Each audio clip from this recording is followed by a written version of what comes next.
मर्तबा पृथ्वीराज चौहान ने एक राजपूत को कहा, अगर तू मोइनुद्दीन को कत्ल कर दे तो मैं अपनी आधी सल्तनत तुझे दे दूंगा, क्योंकि उस फकीर ने नाक में दम कर रखा है, एक काम कर, उसे कत्ल कर। राजपूत हिंदुस्तान के बड़े बहादुर होते थे उस जमाने में, अल्लाह अकबर, और जबान के बड़े धनी होते थे। उसने कहा, बादशाह क्या तू मुझे आधी सल्तनत देगा? उसने कहा, बिल्कुल दूंगा।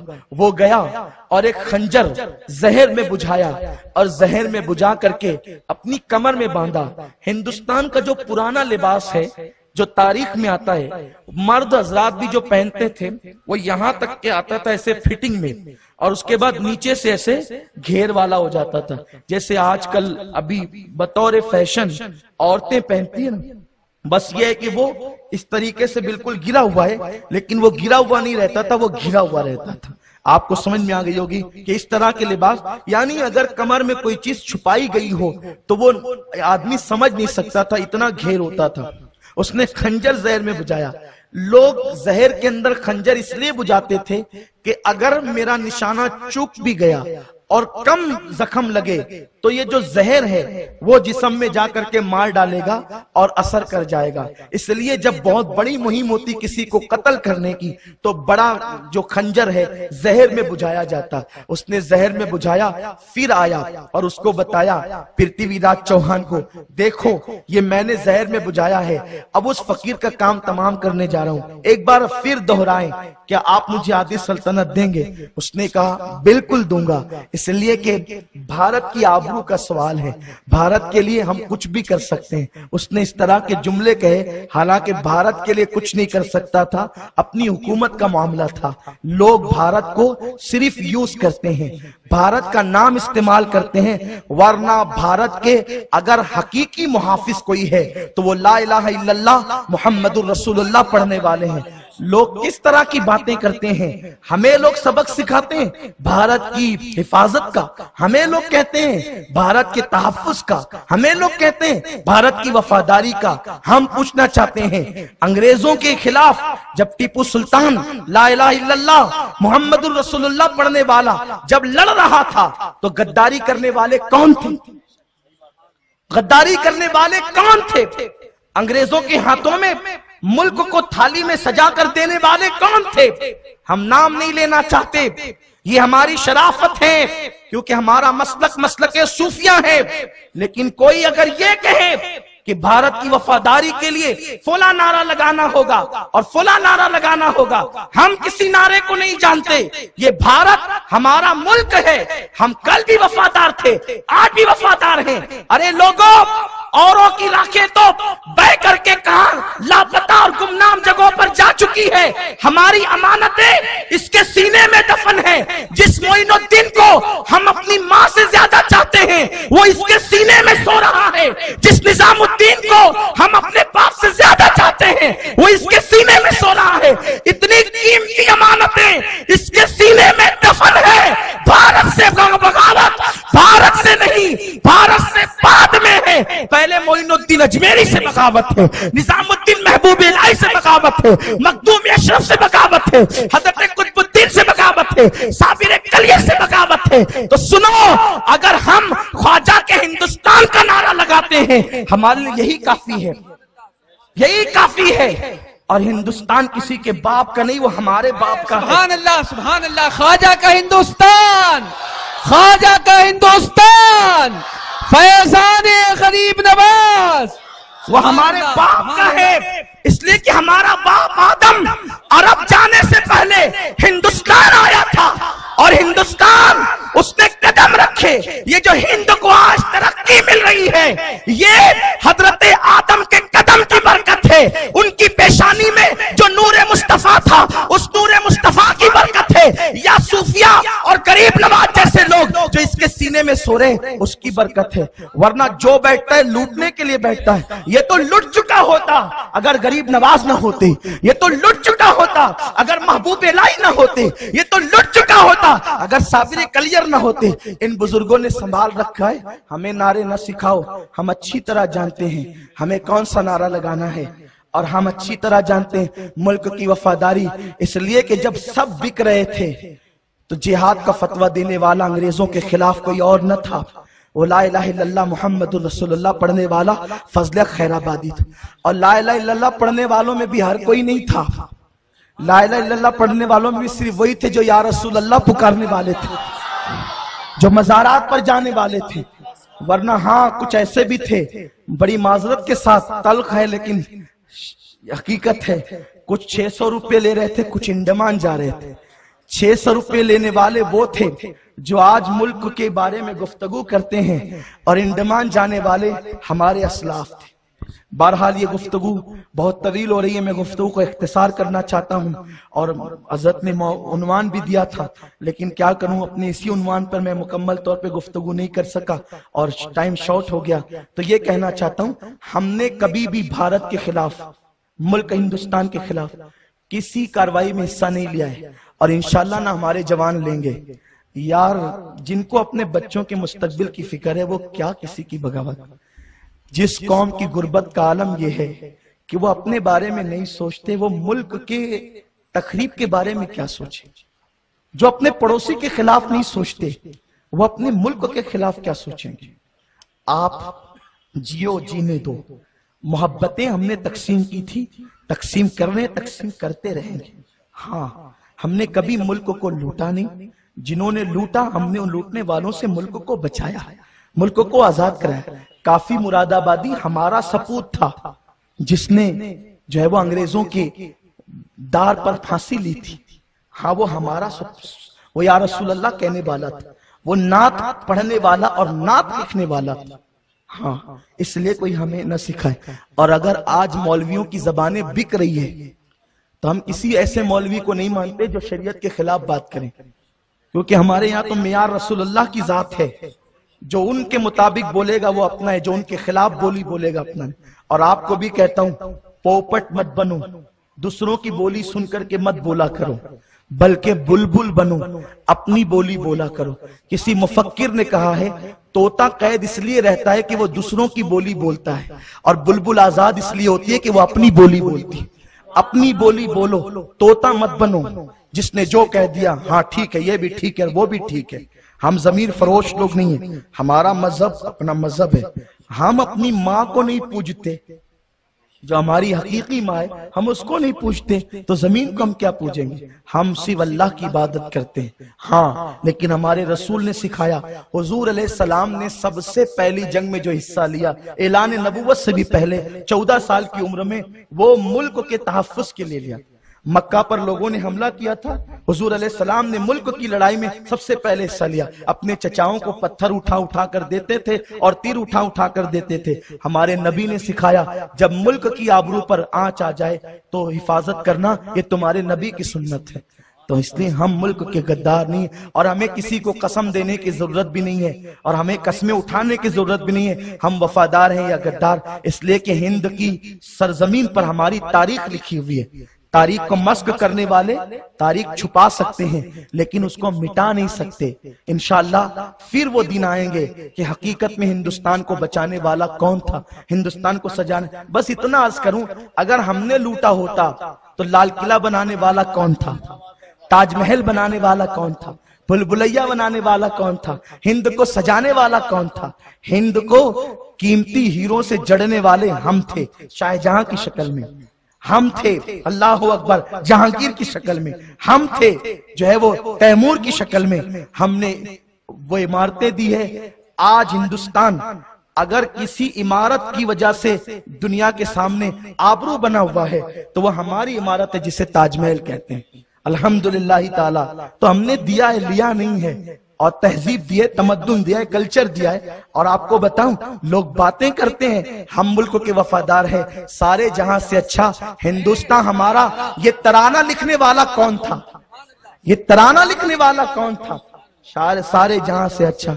हालांकि हम मुकद्दस मकामात के इस्तिस्ना के साथ पढ़ते हैं, सारे जहां से अच्छा हिंदुस्तान हमारा। लेकिन इसने जिसने लिखा था वो लाहौर का कलंदर ही तो था, जो या रसूल अल्लाह भी कहता था। दाता की बारगाह में फजर की नमाज पढ़ने भी जाता था। जो रसूल का वफादार होगा वो सबका वफादार होगा। बहरहाल यहाँ चूंकि नौजवान बहुत कंफ्यूज है, ये कह सकते हैं कि नहीं, वो कह सकते हैं कि नहीं। अरे भैया, हमारे यहाँ तो नारों पे भी पाबंदी, हमारे यहाँ तो नारों पे भी पाबंदी है। जब हम अपने कायदीन के नाम किनारे नहीं लगा सकते तो ये इधर उधर से आने वाले नारों को हम क्या लगाएंगे। हम तो बहुत मोहतात लोग हैं, हम तो बहुत एहतियात और तहजीब के दायरे में जिंदगी गुजारते हैं। तो अर्ज ये कर रहा था कि उसने कहा भारत की आबरू का सवाल है, जाओ और उस फकीर को कत्ल कर दो, मोइनुद्दीन को कत्ल करो, आधी सल्तनत देंगे। अच्छा ठीक है। वो जहर में बुझा करके खंजर आया कमर में बांध के, मेरे ख्वाजा तकरीर कर रहे थे। उनकी तकरीर हमारी तकरीरों की तरह लंबी चौड़ी नहीं होती थी, ताकि लोगों को घड़ी घड़ी घड़ी देखना पड़े। अभी 10 का टाइम है भाई, अभी तो भाई पता नहीं कब खत्म करेंगे। याद रखिए मैं 15 दिन के बाद आऊंगा और जश्न गरीब नवाज का मौका अब नहीं मिलेगा, फिर दूसरी उन्वानात पे गुफ्तगू होगी, क्योंकि मुझे उर्स गरीब नवाज में अब जाना है और दौरा करते हुए जाना है, दौरा करते हुए आना है। तो मैं चाहता था कि यहाँ बहुत तफसीली गुफ्तगू, लेकिन टाइम की किल्लत है। बहरहाल इंशाल्लाह आइंदा साल जिंदगी रही तो गुफ्तगू होगी, लेकिन इस पे मैं गुफ्तगू खत्म करने वाला हूँ। बहुत मुख्तसर ख्वाजा गरीब नवाज गुफ्तगू करते थे। उनका एक एक खिताब जो मैंने पढ़ा है 10 मिनट से ज्यादा का नहीं होता, 5 मिनट 10 मिनट, 2 जुमले 4 जुमले 10 जुमले, बस थोड़े से कहे खुद रोते थे, पूरा मजमा रोता था। यानी जो दिल से बात निकलती है असर रखती है। पर नई ताकतें परवाज मगर नहीं। बहुत सीधे साधे जुमले होते थे, ना उसमें शफक के जमाल का तस्करा होता, ना उफक की सुर्खियों का तस्करा होता, ना उसमें गुलो बुलबुल का तस्करा होता, ना बहती हुई दरिया का तस्करा, ना उसमें शायरी होती, लेकिन हाफिज जो है वो बड़े बड़े सूफिया की शायरी होती। इस तरीके से आम तौर पर गैर मियारी शेर उसमें नहीं पढ़े जाते थे। इस तरह की वो गुफ्तगू करते थे और बहुत सादे सीधे अल्फाज होते थे सरकार गरीब नवाज के। पढ़ो तो एक कैफ तारी होता है, एक सुरूर तारी होता है। बल्कि उनके खिताब की एक झलक आपको दिखाऊं। वो कहते हैं अगर अल्लाह का प्यारा बनना है तो सखावत दरिया जैसी होनी चाहिए, सखावत दरिया जैसी होनी चाहिए, शफकत सूरज जैसी होनी चाहिए, और आजिजी तवाज़ो इनकिसारी जमीन जैसी होनी चाहिए। 3 जुमलों में समुंदरों को कूजों में समेट दे।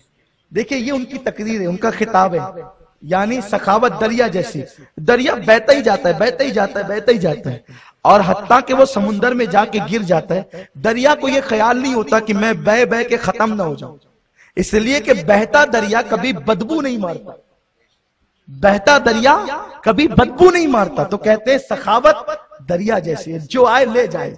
इसीलिए तो आज तक तकसीम कर रहे। ख्वाजा हिंद वो दरबार है आला तेरा, कभी महरूम नहीं मांगने वाला तेरा। और शफकत सूरज जैसे, देखो सूरज कितना शफीक है, कितना मुशफिक है। वो जब निकलता है तो जर्रे जर्रे पर, जैसे अमीर की कोठरी में जाता है वैसे गरीब के झोपड़े में भी जाता है। उसके लिए अमीर गरीब सब बराबर है। कितनी शफकतें हैं, पूरी दुनिया पे वो अपना फैज तकसीम करता है। और आजिजी जमीन जैसी, इतने आजिज हो जाओ लोग तुम पर खो दें, गालियां दें, कुछ करें, किसी की तरफ न जाओ। ये है आजिजी। यानी इस तरह के खिताब कर रहे हैं, खुद भी रो रहे हैं, लोग भी रो रहे हैं। ये बंदा बैठा है, जब खिताब खत्म हुआ, क्योंकि भाई हर आदमी तकरीर सुनने तो नहीं आता, अलग अलग नियतें लेकर के लोग आते हैं। कोई कमर में खंजर लेकर आता है, कोई दिल में खंजर लेकर आता है। बातें तो लोग करते हैं ना, हर आदमी सुनने थोड़ी आता है। इसीलिए फिर बहुत संभल के भी गुफ्तगू करनी पड़ती है कि किसके कमर में, किसी के दिल में है। कमर वाला खंजर उतना नुकसान नहीं पहुंचाता जितना दिल वाला पहुंचाता। सुनते कुछ है, जाके बोलते कुछ है, और फितना और अजीब सा फैलता है। तो बहरहाल जो अच्छी नियत लेकर आते हैं, फैजान लेकर भी जाते हैं, करम लेकर भी जाते हैं, तकदीरें संवरती है। और जो आते हैं कि जो है वो नुक्ताचीनी करने के लिए, वो सिवाय नुक्ता के और कुछ नहीं लेकर जाए। उनकी जिंदगी में ही नुक्ते हैं, उनकी जिंदगी में ही नुक्ते हैं जो नुक्ते लेने के लिए आते हैं, जो क्रिटिसाइज करने के लिए आते हैं, नुक्ताचीनी। क्योंकि मक्खी की आदत होती है, मक्खी पूरे अच्छे जिस्म को छोड़ करके जख्म पर ही बैठती है, क्योंकि उसको गलाजत ही पसंद है। अगर वो गलाजत पे न बैठे तो फिर मक्खी क्यों कहलाए।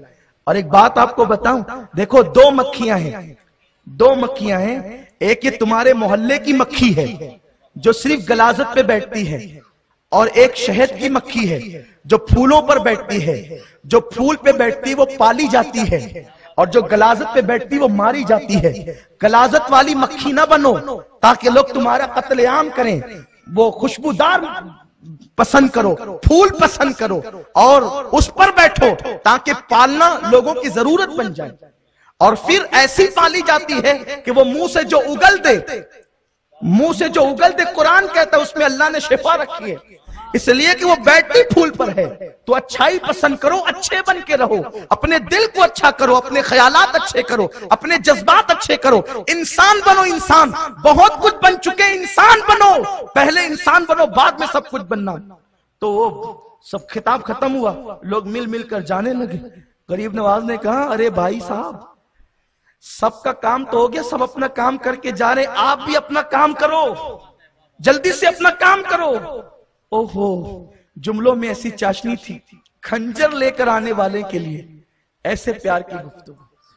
ये है हमारा मसलक, अपने लिए जो खंजर लेकर आएगा ऐसे प्यार की गुफ्तगू करेंगे, लेकिन जो रसूल पाक की तौहीन करेगा फिर हमारा मसलक है दुश्मन अहमद पे शिद्दत कीजिए, मुल्हिदों की क्या मुरव्वत कीजिए। आधा तीतर आधा बटेर वाला मामला नहीं होना चाहिए। बागबा भी खुश रहे, राजी रहे, सयाद भी, ये कैफियत होगी तो ना इधर के रहोगे ना उधर के रहोगे। कहा कि तुम अपना काम कर लो, तुम जिस काम के लिए काम। महाराज, मैं तो आपके जुमले सुनने के लिए, आपकी गुफ्तगू और तकरीर सुनने आया। कहा, जो तकरीर सुनने आता है वो कमर में खंजर लेकर नहीं आता। लोग नबी के इल्म गैब के मुनकिर हैं, नबी का नवासा बता रहा है कि दीन ऐसे नहीं फैलता, दीन ऐसे फैलता है। का जो खंजर लेकर आता है वो तकरीर सुनने थोड़ी आता कमर में बांधकर, तूने खंजर जहर में बुझा के लाया है। का महाराज, वो तो हम राजपूतों की आदत है कि हम खंजर हिफाजत के लिए रखते हैं। का अच्छा, अगर ये राजपूतों की आदत है तो पृथ्वीराज चौहान के महल में आधे मुल्क का सौदा करना मेरी जान के बदले, ये भी राजपूतों की आदत है।